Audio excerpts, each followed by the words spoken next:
Este programa contiene imágenes que pueden herir la sensibilidad del espectador. Se han cambiado algunos nombres y se han dramatizado determinadas escenas de autopsias para proteger a las personas y a sus familias. La repentina muerte de un hombre de 35 años desconcierta a la doctora Yi. No sabemos qué pudo pasarle. Hay que tener la mente abierta.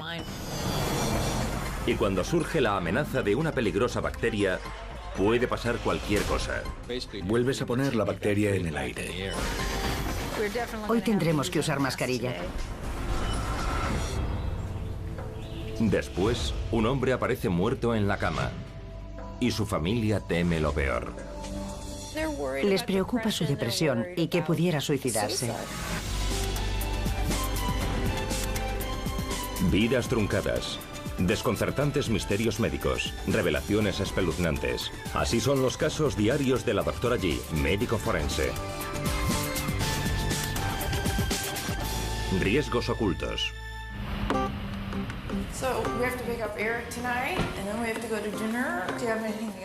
El marido de la doctora Jan Garabali, el doctor Mark Wallace, es su mejor amigo, confidente y también el colega en quien más confía. Vaya, gracias por pasar por aquí. Mark y yo hablamos tanto sobre los casos que ya es nuestro asesor oficial sobre enfermedades infecciosas. Fíjate en la grasa. ¿Ves las células claras con grasa? Sí. Es curioso. Cuando estábamos en la facultad nos encantaba estudiar juntos y hablar de medicina. Es una parte muy importante de nuestra relación. Las enfermedades infecciosas y la patología tienen mucho en común. Así que me gusta que me comente sus casos raros y ver si puedo ayudar en ellos. Hace poco, uno de esos casos intrigó bastante a Mark. El de un inmigrante de 35 años llamado Diego Cardoza.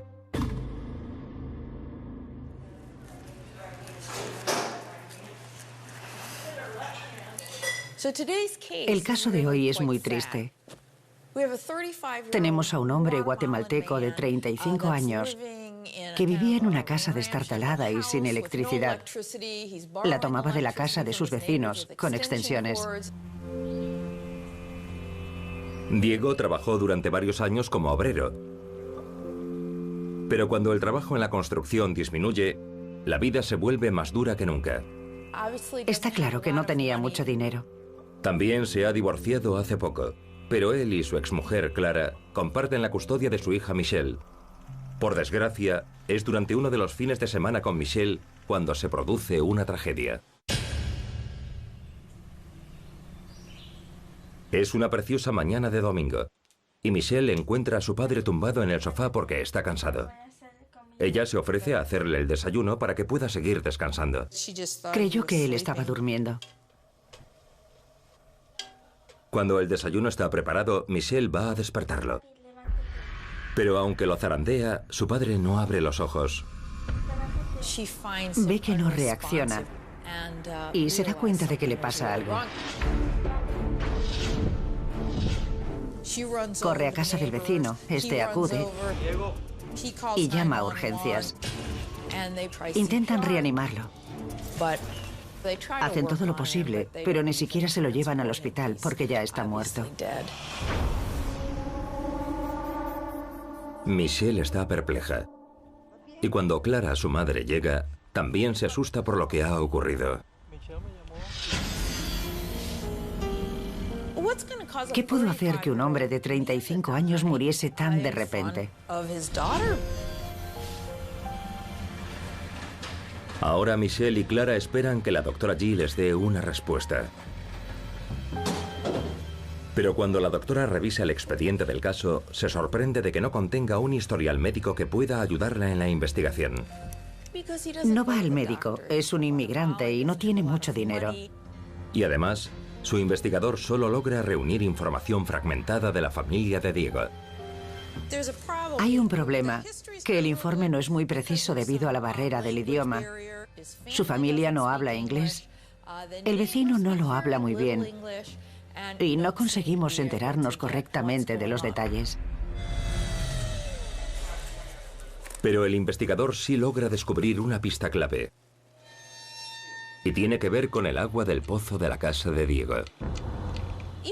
Aunque había problemas con la traducción, sí entendimos sus sospechas. Su teoría era que el pozo estaba mal, que había algún problema con él y que el agua del pozo había sido la causa de su muerte. Unos 40 o 50 millones de estadounidenses tienen pozos privados como fuente de agua potable y pueden resultar contaminados de diversas formas. Una de las más comunes es si se filtran aguas residuales contaminadas al pozo. Las aguas residuales pueden contener bacterias dañinas como la salmonela y el E. coli, que al ingerirse pueden afectar a los intestinos y causar diarrea aguda. ¿Pero tenía ese hombre diarrea? Por la traducción entendemos que no, pero quizás no le comentó a nadie que la tenía. La mayoría de la gente acaba recuperándose. Pero si Diego ya estaba enfermo o tenía el sistema inmune debilitado, la infección pudo aumentar de gravedad. Así que tendré en cuenta el dato y ya veremos.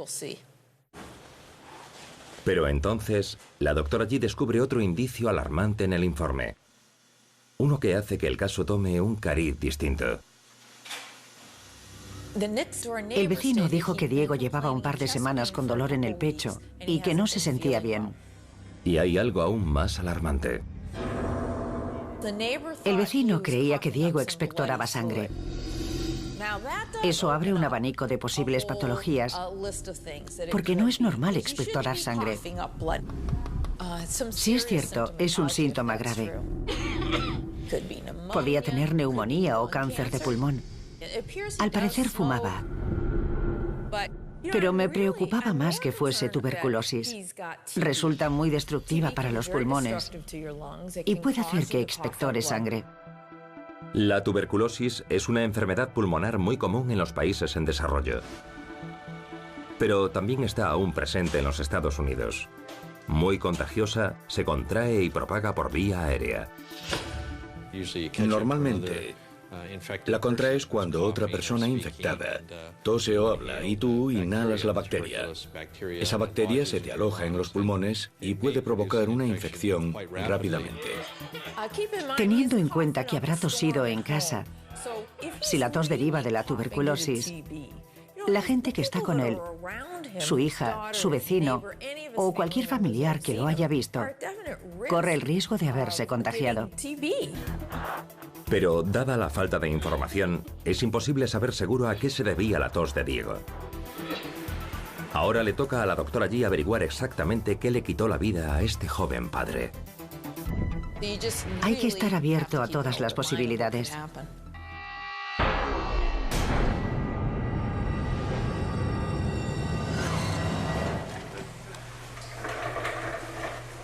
La doctora G y su equipo empiezan la autopsia de Diego con una medida esencial: utilizar protección adicional.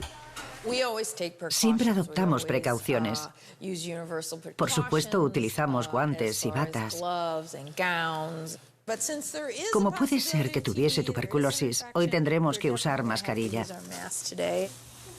El mayor peligro de infección para los que trabajan en el depósito, como mi querida esposa, es la tuberculosis. El fallecido ya no tose, pero cuando se extraen los órganos y se diseccionan, la bacteria vuelve al aire. Vale. Bien protegida, la doctora G inicia el examen externo.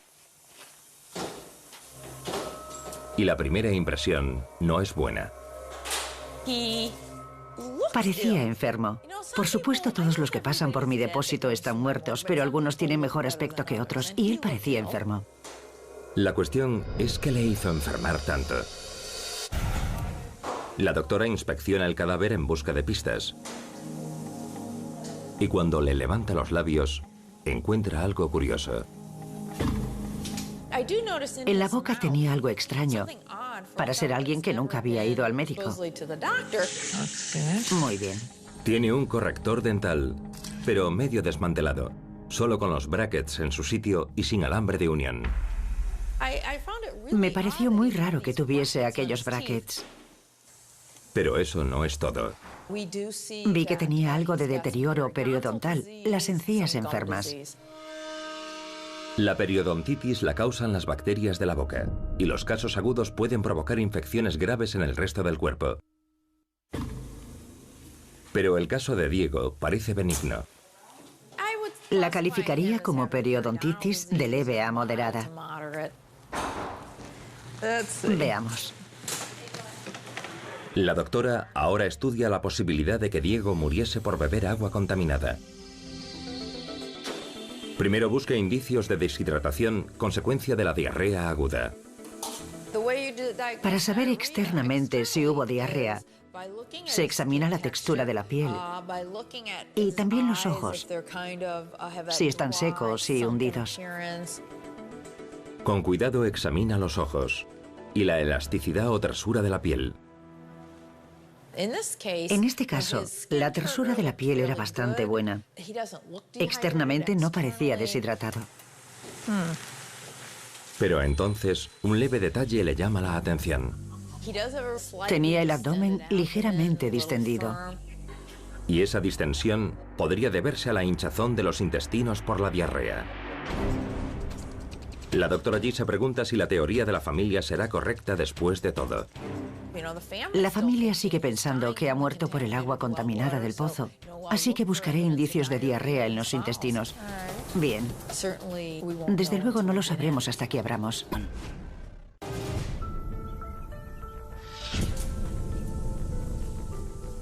La doctora G abre el tronco del joven de 35 años, Diego Cardoza.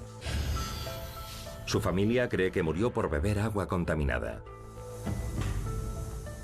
Ahora, la doctora buscará pruebas de si fue así.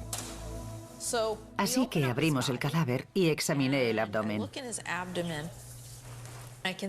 Al momento vi que los intestinos estaban distendidos y parecía que ya había algo de descomposición. El ritmo de deterioro de un cadáver varía bastante, dependiendo de las condiciones ambientales y el tiempo pasado desde la muerte. En el caso de Diego, su hija Michelle recuerda que solo pasó 1 hora entre que lo vio vivo y cuando lo encontró muerto. Hacía calor en Florida en esa época del año. Murió en verano. Las temperaturas rondan los 30 grados. Y eso apresura la descomposición, pero no estuvo expuesto mucho tiempo. Su deterioro se había acelerado más de lo que esperaba. Los intestinos distendidos de Diego podrían indicar que padeció una infección provocada por el agua poco antes de morir. Y que las bacterias se habían propagado a su sangre. Parte de la descomposición se debe a las bacterias. Entran en los tejidos y los fragmentan.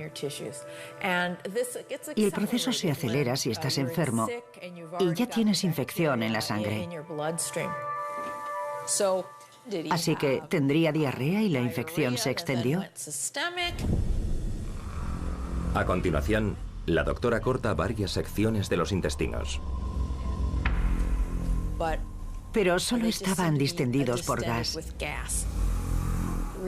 En los intestinos nada indicaba que hubiese sufrido diarrea.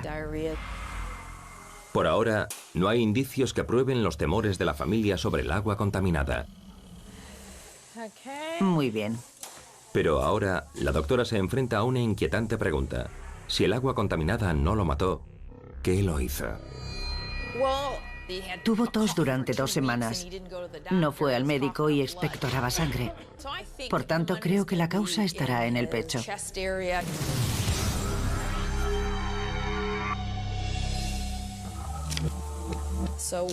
Abrí la caja torácica. La retiré. Pude ver las cavidades pleurales y el saco pericárdico que contiene el corazón. Y ahí es donde vi problemas. En la cavidad pleural derecha había 1.350 centímetros cúbicos de fluido pardo sanguinolento. ¿Es mucha cantidad? Es como más de 1 litro de refresco vertido en la cavidad donde tienes los pulmones. Ahí había pasado algo terrible. No es normal. Al momento extrae y disecciona los pulmones de Diego. Y lo que descubre es alarmante. Tenía necrosis o tejido muerto dentro de los pulmones, con material sanguinolento, gelatinoso. Pero hay un gran problema. El tejido está tan dañado que no puede saber a simple vista la causa. No podía hacer un diagnóstico con solo examinar los pulmones, porque lo que los había afectado llevaba ahí bastante tiempo. Hay más que pus, no sé qué le pasaba a este chico, pero deduje que era algo infeccioso. Así que es preocupante, es una mala señal. Hay mucha destrucción en el pulmón, y eso ocurre con la tuberculosis. Para averiguar si Diego murió de tuberculosis, la doctora corta varios trozos de tejido de cada pulmón. También toma muestras de cada órgano abdominal y las envía al laboratorio para que las tiñan y las monten en placas para el microscopio. Ya no queda más que examinar el corazón y el cerebro. Pero el corazón estaba bien, y nada indicaba que el cerebro hubiese provocado la muerte. Terminada la autopsia, la doctora G está convencida de que los pulmones de Diego son la clave de su muerte. Pero el cómo y el por qué aún siguen siendo un misterio. ¿Qué le provocó ese grave deterioro en el pulmón? Tendré que investigar a fondo las pistas para saber qué fue lo que pasó.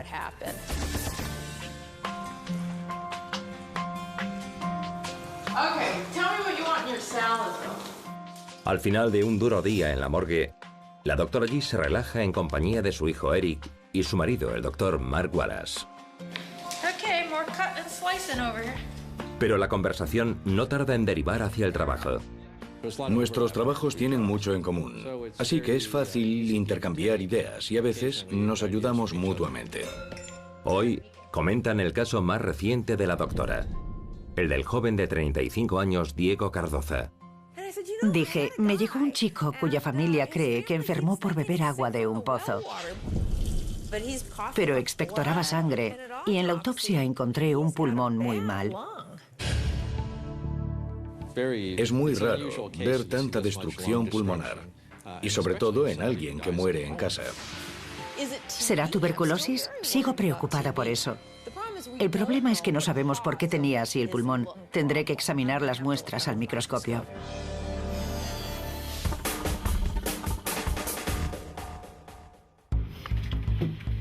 Una semana después de la autopsia de Diego, la doctora G recibe todas las placas de sus muestras de tejido. Veamos. Primero, comprueba las de los órganos, en busca de alguna afección que se le pasara a simple vista. Y entonces, en el hígado, encuentra una pista inesperada. Había un principio de cirrosis, de fibrosis, en el hígado. Y normalmente, la causa más frecuente de ello es el abuso del alcohol. Pero por lo que se aprecia, el daño del hígado no era tan grave como para matarlo. A continuación, examina el tejido de los pulmones dañados. Los pulmones son como una esponja, pero con pequeños agujeritos. Y esos agujeritos, en este caso, bajo el microscopio, se veían llenos de glóbulos blancos o de tejido casi fibroso. Eso puede no decirle mucho al profano, pero a mí me dice que hay una infección en curso. Y también que lleva actuando ahí bastante tiempo. Pero hay un detalle sorprendente. La infección no parece tuberculosis. No parecía tuberculosis, pero era algo bacteriano. Pero no había una sola bacteria, sino múltiples. Es lo que llamamos flora mixta, mezcla de bacterias. Tenía bacilos. Algunos eran delgados y otros redondeados. Este extraño descubrimiento hace que la doctora recuerde otro hallazgo. Uno que vio al inicio de la autopsia y que pareció no tener relación con el caso. De repente todo encaja. Y con esas dos pistas, la doctora G al fin puede explicar los hechos que llevaron a la trágica muerte de Diego.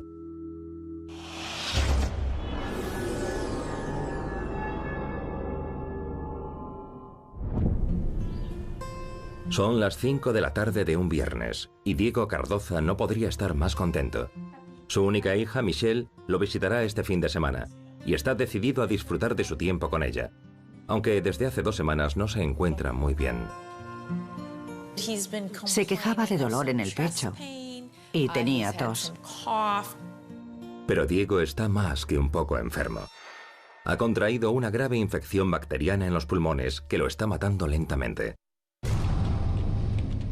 Y basándose en la flora mixta que vio en las placas, la doctora G cree saber dónde empezó la infección.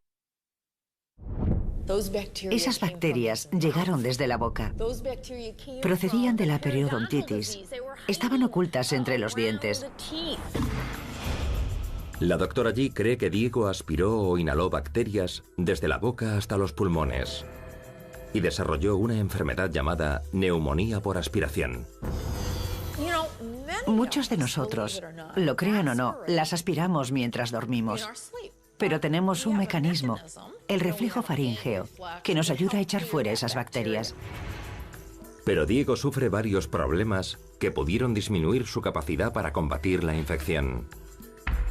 Primero, hay indicios de un fuerte consumo de alcohol que la doctora G vio en las placas al microscopio. Creo que la fibrosis del hígado indica que es probable que bebiese.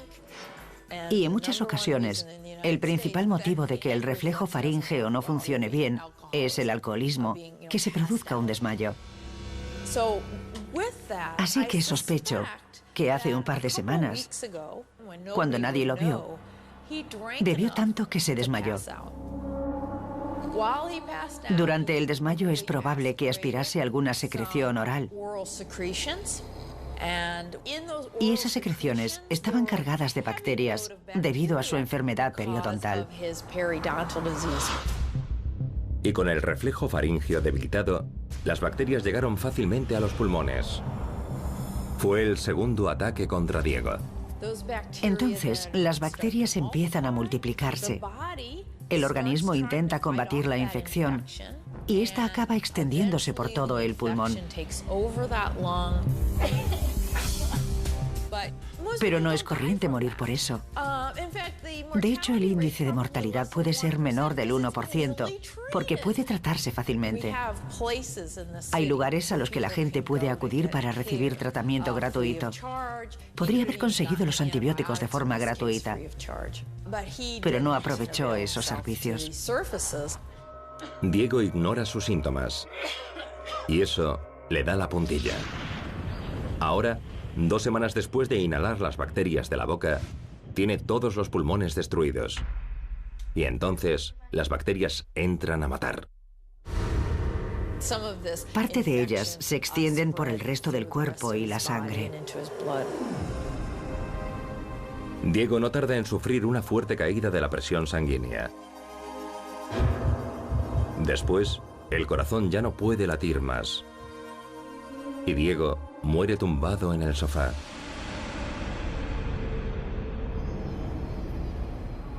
Mediante un traductor, la doctora G informa de sus hallazgos a la familia de Diego y le sorprende saber que su muerte no está relacionada con el agua del pozo. No se lo creyeron, porque luego llevaron el agua a analizar. E hicieron bien, pero resultó que el agua no estaba contaminada. Olía mal por el azufre que contenía, lo cual es común en el agua de Florida. Al final, Michelle y Clara deben aceptar la dolorosa verdad. Las muertes que vemos no suelen ser consecuencia de una sola causa, sino que son una mezcla de malas conductas que te llevan al depósito prematuramente. Y en este caso, aparte de no tener una buena higiene oral y beber en exceso hasta el punto de desmayarse, también ignoró los síntomas de una neumonía que podría haberse tratado. Si ese hombre hubiera venido a verme una semana antes de morir, no habría tenido que visitar a mi mujer. Es una pena que pasen cosas así. De verdad, es una pena que muriera por eso.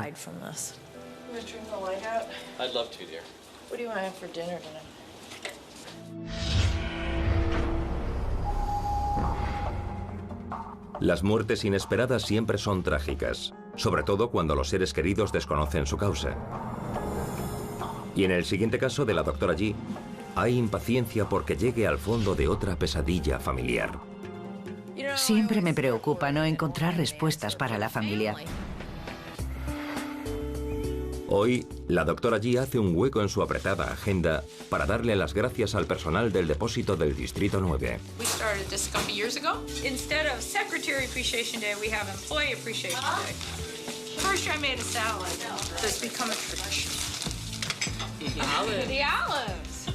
Erica's assisting me today. She's our computer person who you hardly ever get to see because she hates dead bodies, she hates blood, she hates gore. I don't know why she works here.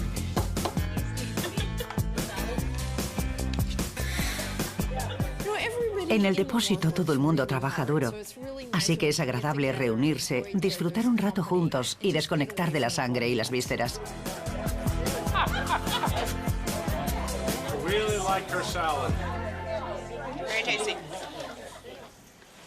Pero antes de lo que les gustaría, llega la hora de volver al trabajo.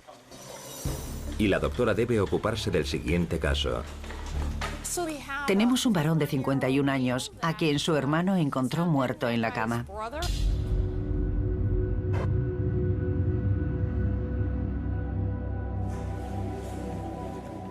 Al leer el informe del investigador, la doctora G enseguida sabe que Trey Mitchell había pasado los 3 últimos meses de su vida con problemas emocionales.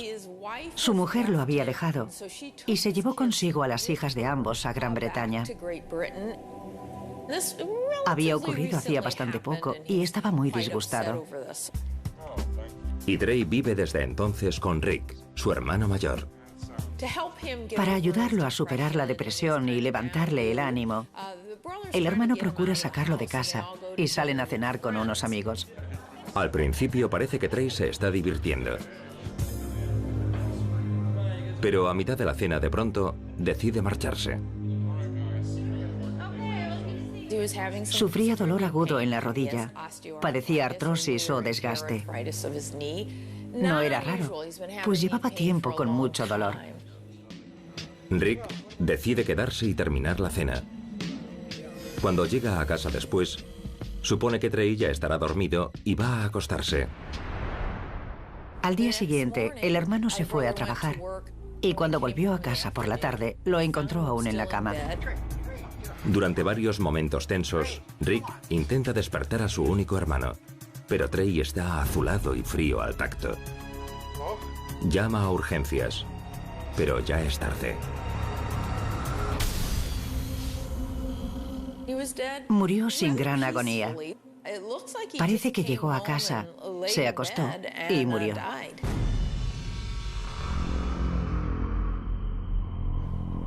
Rick está destrozado de dolor y aterrado por la posibilidad de que Trey se quitara la vida.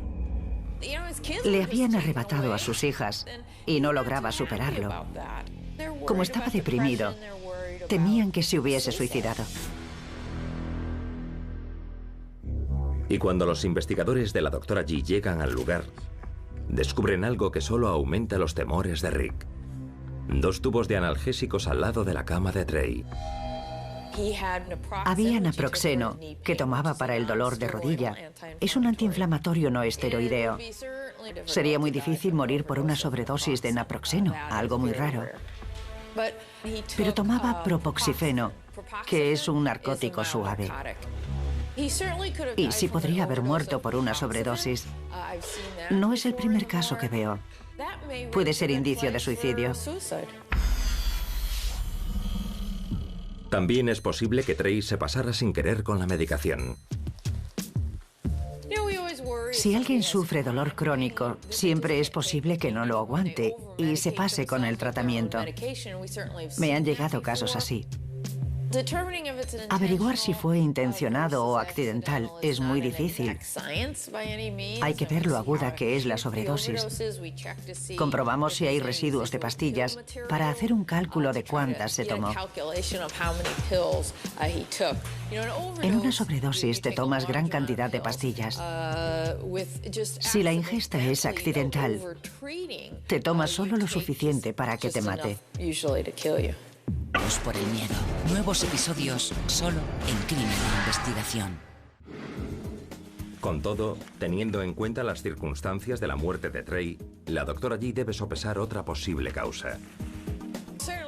Si alguien muere mientras duerme, sin molestias previas, un ataque cardíaco es una causa posible.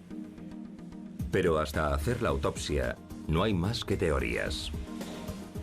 Es como abrir una lata sin etiqueta. No sabes lo que encontrarás. Dejaremos que los indicios hablen por sí mismos y veremos a dónde nos llevan.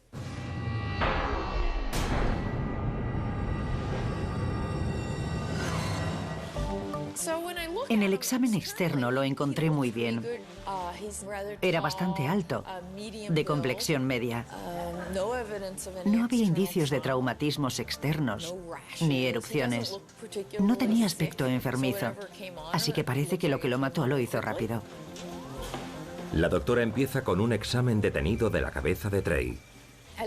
Al examinarle los ojos, vi que tenía un poco de arco senil. ¿Qué es eso del arco senil? Es un pigmento blanco alrededor de los bordes de la córnea. A veces se ve como solo un arco y a veces como una circunferencia alrededor del iris. Está en la córnea y se trata de grasa que se deposita ahí. Por lo general es algo asociado a la edad. Tiende a formarse al envejecer. Después le abre con cuidado la boca, en busca de indicios de una gran ingesta de pastillas. A veces, al tomar muchas pastillas, queda cierta decoloración. No ve ningún resto de pastillas en la lengua de Trey, pero otro detalle llama su atención. ¡Qué mala dentadura! Fatal, la tiene fatal. No se cuidaba mucho la dentadura. Tenía algunas caries, inflamación periodontal y mucha placa. Al terminar el examen externo, la doctora Yi tiene pocas pistas. Ahora debe seguir buscando dentro del cuerpo. En el examen interno espero averiguar qué le pasó.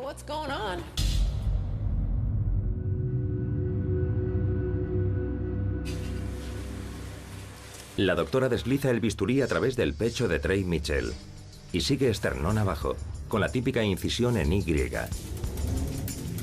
Luego retira la piel y corta la caja torácica para ver los órganos en el pecho y el abdomen.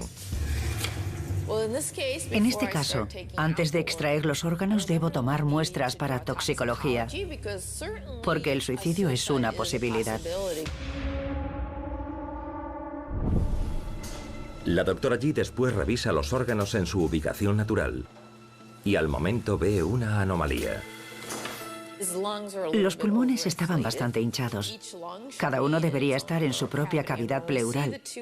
Y al ver los dos extremos de los pulmones tocándose en la zona media, sabemos que están excesivamente hinchados.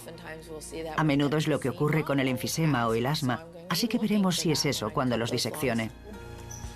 Pero cuando retira los pulmones de la cavidad abdominal, la doctora descubre una pista que podría confirmar la peor pesadilla de Rick, el hermano de Trey. ¿Pudo ser un suicidio?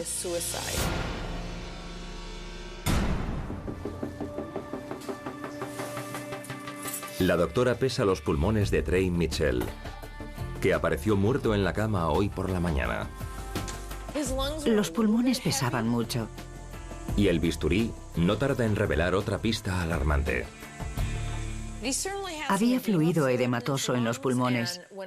Y cuando veo acumulación de fluido, siempre tengo en cuenta la sobredosis de narcóticos.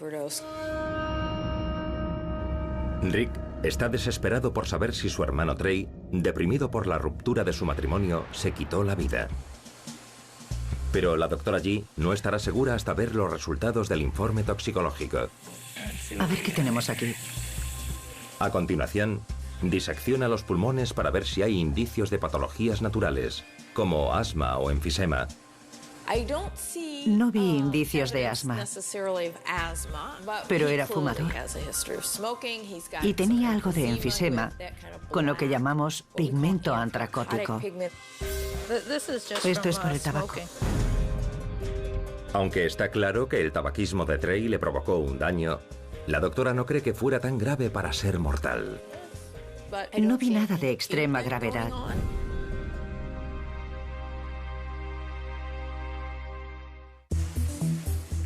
Aún sin poder explicar la repentina muerte de Trey, la doctora examina a otro posible culpable, el corazón.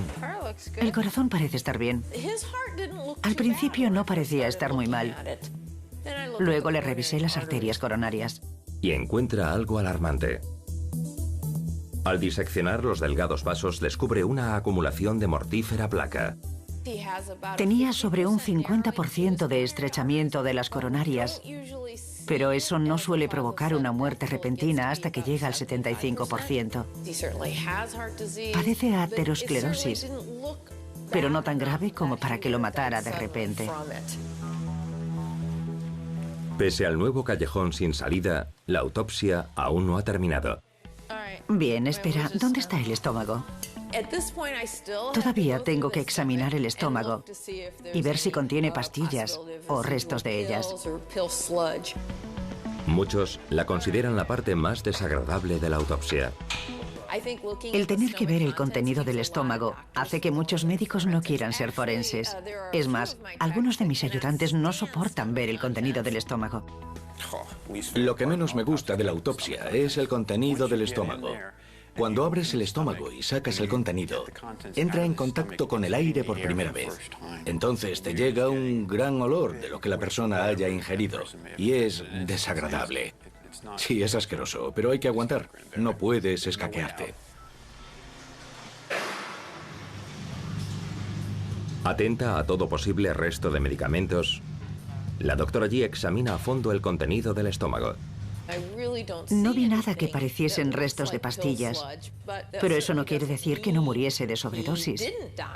Habrá que esperar al informe de toxicología. Mientras tanto, continúa examinando el resto de los órganos de Trey. El hígado, el bazo, los nódulos linfáticos, el páncreas, los riñones, todo estaba bastante normal. Pero tendrá que examinar al microscopio las muestras de tejido para estar segura. A simple vista ves el órgano, pero al microscopio ves las células individuales. Y a veces se ve mejor el desarrollo de una patología que puede no apreciarse a simple vista. Entonces tomamos un fragmento de tejido, pero no puede cortarse hasta que se fije y esté firme. Así que se mete en formalina o formaldehído para que adquiera firmeza. Una vez que tenemos esta muestra, la enviamos a un laboratorio externo, donde a continuación cogen ese fragmento de tejido y lo introducen en parafina. La parafina penetra en el tejido y ya puedes cortarlo en láminas muy finas. Se ponen en una placa de cristal y se tiñen. La doctora Yi termina el examen interno sin saber aún qué causó la repentina muerte de Trey Mitchell. Aún no estoy segura de por qué murió. Me gustaría examinarle la cabeza.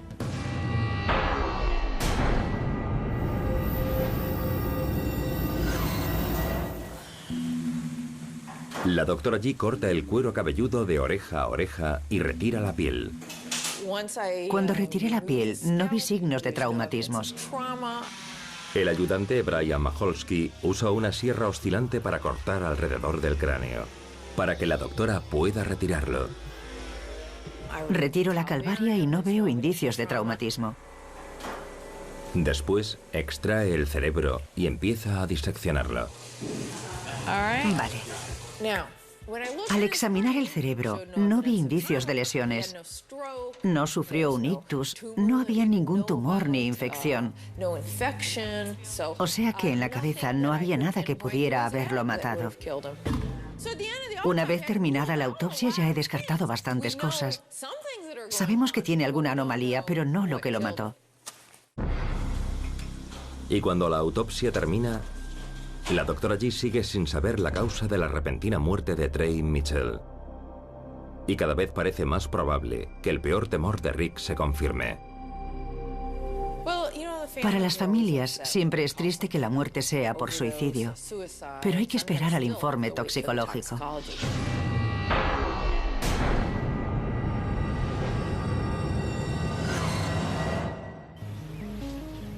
Tras una larga espera de 4 semanas, la doctora Yi recibe los resultados del análisis toxicológico.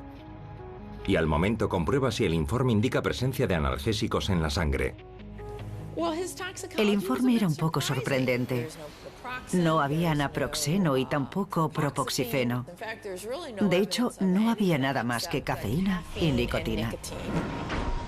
Es un dato sorprendente. Trey no ingirió una sobredosis, ni accidental ni intencionada. Para la familia es un alivio que no haya indicios de sobredosis. Lo malo es que ahora la doctora no tiene explicación sobre lo que pudo haber matado a Trey Mitchell de forma tan inesperada.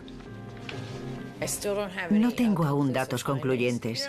Siempre me preocupa no encontrar la causa de la muerte, no poder darle una explicación a la familia. Al concluir la investigación, la doctora G se pregunta si llegará a resolver la misteriosa muerte de Trey Mitchell. Las placas eran el último recurso, pero tampoco tenía mucha esperanza de que me aclararan algo.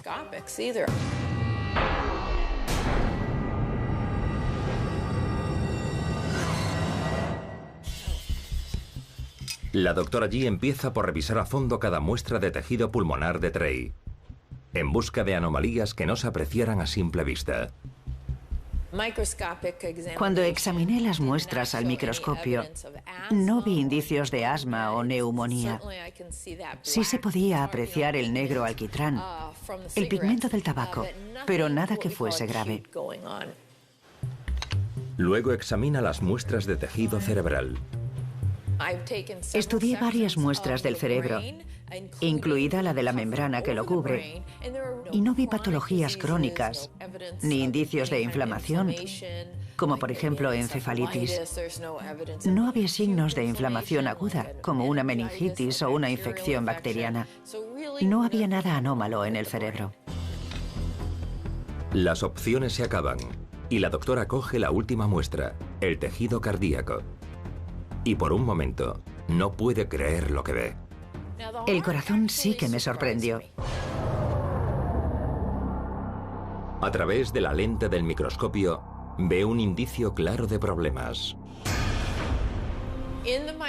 A través del microscopio, vi una gran zona de tejido necrótico y una hemorragia anterior. Es decir, que una parte del corazón se vio privada de sangre y estaba empezando a morir. Es un típico ataque cardíaco.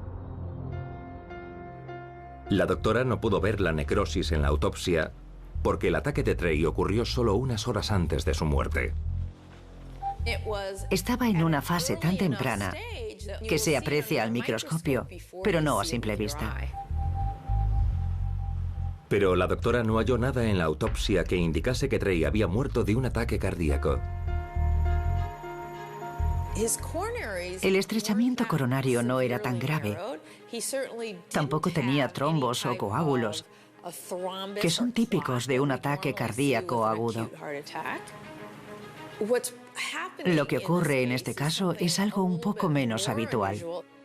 De hecho, parece como si Trey hubiera sufrido una extraña reacción en cadena de episodios coronarios. Y reunida toda la información, la doctora G al fin puede explicar exactamente lo que provocó su prematura muerte.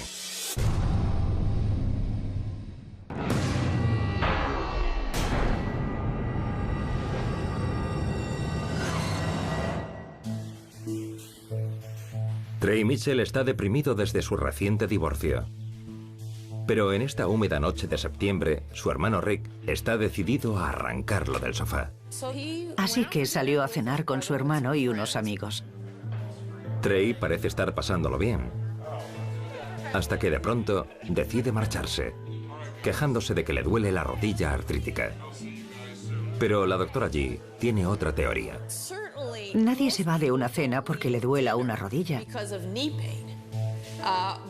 Pero sí lo hará si le duele el pecho.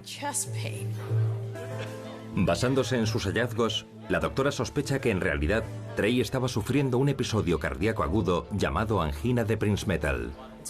Es un espasmo de la arteria coronaria. No hay consenso entre los expertos sobre la causa exacta de esa patología. Pero una cosa es segura: sus consecuencias pueden ser muy peligrosas. Lo que le ocurre a este hombre es que probablemente mientras cenaba, o quizá un poco antes, su coronaria sufre un espasmo. Durante el espasmo, la suave capa de músculo de las paredes de la arteria vibra y se contrae.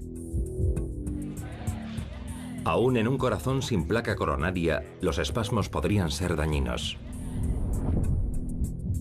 Pero las arterias de Trey están bloqueadas en un 50%.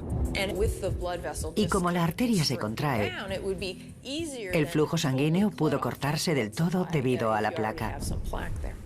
Con cada contracción, el espasmo priva temporalmente al corazón de sangre y oxígeno, hasta que al final causa una fatídica reacción en cadena. El espasmo hace que esa zona del músculo cardíaco muera porque no recibe suficiente sangre. En ese momento, Trey sufre un ataque cardíaco, pero los síntomas son tan leves que no imagina que su vida corre peligro. Es probable que sintiera una ligera indigestión o quizás incluso dolor. Se va a casa porque no se siente bien. Trey se acuesta esperando que se le pase el dolor en el pecho. Pero empeora, ya que el tejido deteriorado empieza a alterar el delicado circuito eléctrico del corazón. Cuando el músculo cardíaco empieza a morir, el circuito eléctrico se irrita y comienza a fallar. Entonces puede desencadenar una arritmia cardíaca. El latido de su corazón entonces se vuelve errático, interrumpiendo el flujo sanguíneo a todos los órganos vitales. Privados de oxígeno, fallan. Y tras solo unas horas del espasmo coronario, Trey muere.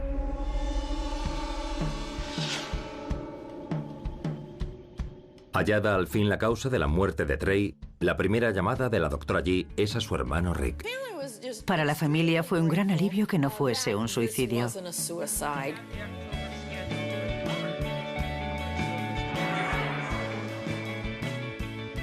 Pero todavía no acaban de asimilar que Trey muriese tan de repente. Les sorprendió que hubiese muerto por un fallo cardíaco cuando parecía estar sano. La doctora explica que en realidad tenía al menos un importante factor de riesgo que contribuyó al ataque cardíaco. Sabemos que fumaba y se sabe que el tabaco puede provocar problemas cardiovasculares y la muerte. Pero nadie sabe bien por qué unas personas sufren espasmos y otras no. En su caso, no lo sabremos con seguridad. No podemos saber cuándo nos llegará la hora. Cuando te acuestas, nunca sabes si ya no verás amanecer.